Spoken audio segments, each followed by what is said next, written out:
करने जा रही है पार्ट 6, मानवीय अस्तित्व और प्रकृति। ठीक है, ये पार्ट हमें क्या उद्देश्य देता है कि प्रकृति प्रेम, जन जागृति, प्रकृति और पर्यावरण संरक्षण का क्या करता है, संदेश देना।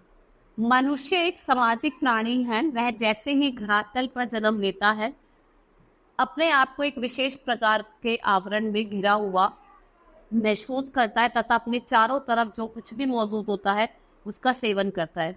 क्या आप जानते हैं विशेष प्रकार का आवरण क्या है? ये वातावरण है जो प्रकृति के सानिध्य से बनता हो। ठीक है, क्या है ये? एक आपका प्राकृतिक वातावरण है। जरा कल्पना कीजिए, ये पेड़ पौधे, ये बादल, पूरा बर्फ के शिखर, इनमें हमारा क्या लेना देना? इसके दर्शन और समाधि के लिए हम क्या कर सकते? इन समस्त प्राकृतिक वस्तुओं को निहारने में हमें क्या मिलता है? ठीक है, यह विचार शायद कि किसी के मन में उठते हैं, यहाँ की मेरे मन में कभी इन विचारों का ख्याल नहीं आया, लेकिन कुछ प्रबुद्ध और व्यवहार कुशल लोगों ने इन शब्दों को मुझसे अनेक प्रश्न किए और मेरी आलोचना भी की। काका साहेब जैसे व्यवहार कुशल गंभीर पुरुष विचारक और नेता अफ्रीका के जंगलों में वहाँ के जानवरों को देखने हुए घूमे होंगे।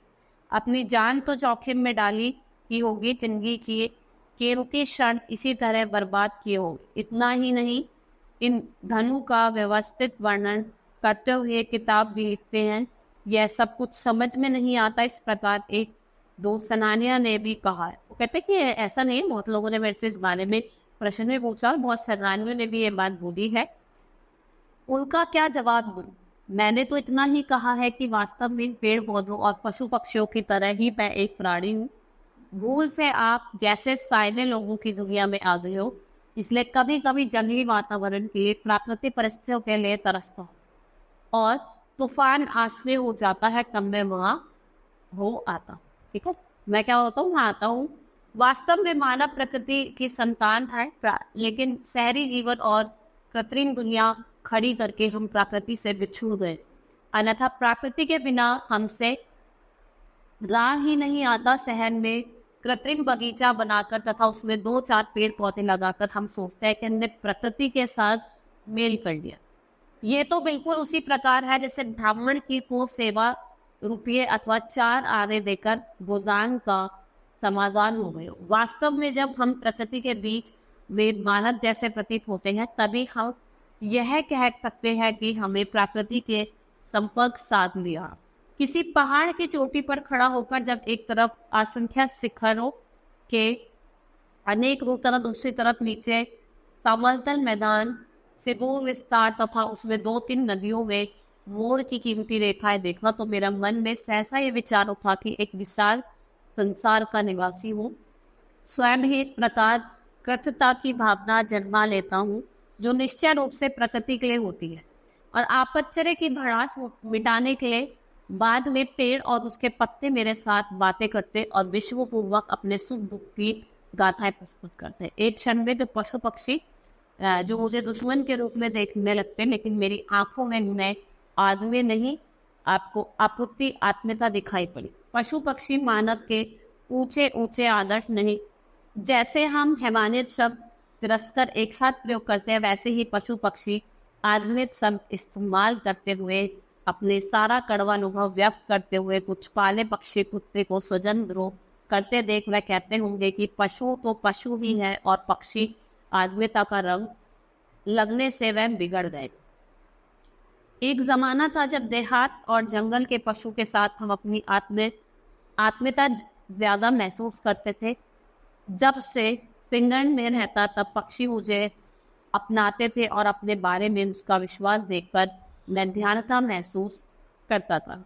हिमालय पर्वत क्षेत्र में रहने वाले नाटे कद के मनुष्य जानवरों को देखकर दुख होते हैं और उनके जीव में आने वाले समस्त दैनिक समस्या मेरी नज़र के सामने गुजरती हैं, और बाकी समय तो पेड़ पत्तों से और उनके बीच में रास्ते निकालने वाले झरनों से अपनी आत्मीयता जगती है, और फिर जीवन का विचार करते वर्षों की गिनती नहीं अपितु शब्दों में की गिनती चलती। ठीक है, क्या चलती है? गिनती चलती।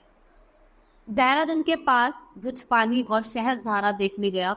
वह क्षण लाखों प्रयासों के बाद भी भुलाए नहीं जाते। हजारों वर्षों से उनका चरित्र समझने में मुझे मुश्किल नहीं होती और वह अनेक चिंदी वाले पत्थरों को हाथ में लेते हुए बुक विद्या की सहायता में उनका जन्म कथा के साथ हम आनंदित होते हैं। 5-7 हजार फीट की ऊंचाई पर मसूरी जाने के बाद लगता है कि जैसे जंगलों का राज करने वाले बादल ही हमारे समपक्षी हैं।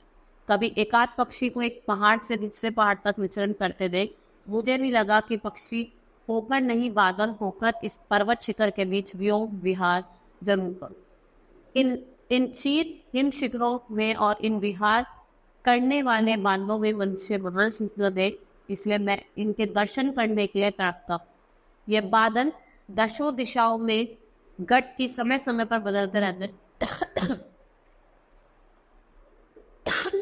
कभी फूलते और कभी पिघल जाते, एक पल में सफेद लेकिन अगले ही क्षण में श्याम और पल भर में वर्णहीन में बादल हमें संदेश देते हैं परिवर्तन से ना अकुलान हमारा व्रत है, परिवर्तन का आनंद लेना तथा बाद में उसे परे होना ही हमारा जीवन साधना।